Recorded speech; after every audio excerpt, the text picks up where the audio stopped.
Bütün dünyada olduğu kimi tolerantlıq məkanı sayılan Azərbaycanda da Pasxa bayramı qeyd olunub. Qərb bölgəsində yaşayan pravoslavlar aprelin 16-sı gecə saatlarından başlayaraq Gəncədəki Aleksandr Nevski kilsəsinə toplaşıblar. İsa Məsihin çarmıxa çəkilməsindən 3 gün sonra dirilməsini bayram eləyiblər.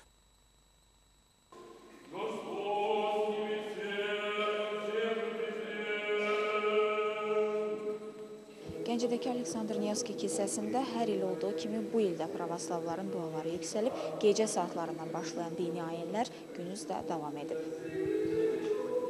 Şamlar yandırılıb, dualar oxunub, vacib sayılan bir sıra dini ayinlər icra edilib. Pasxa İsa Məsihin çarmıxa çəkilməsindən 3 gün sonra dirilməsi münasibəti ilə qeyd edilən bayramdır. Xristianların inancına əsasən bu hadisə təxminən 2000 il bundan əvvəl baş verib.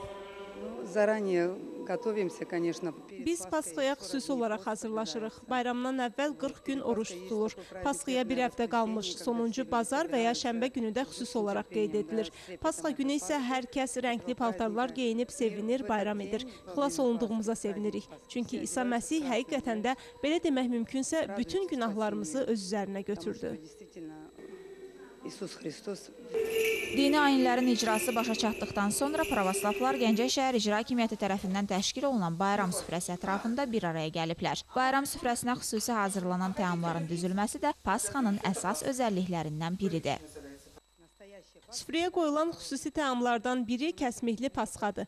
O, kəsmik, xama və kərə yağı kimi məhsullardan hazırlanır. Xüsusi formaya salınır və üzərinə X, V hərfləri, həmçinin xaç işarəsi çəkilir. Süfrədə gördüyünüz digər təam isə kuliçdir. O, çox çətin hazırlanan bir şirniyyatdır. Xanımlar, necə deyərlər, onun nazı ilə oynayırlar. Xəmirə kişmiş əlavə olunur. Üzərinə isə yumurtanın ağından hazırlanan zefir tökülür və bəzədilir. Bayram süfrəsinə boyanmış yumurta və şərab da qoyulur. Pasxadan sonra 50 günlük Pasxa fəsli adlı dövr başlanır. Həmin dövr isə müqəddəs üçlük günü ilə başa çatır. Gülnar Fazil qızı, Seymur Əlizadə, Gəncə.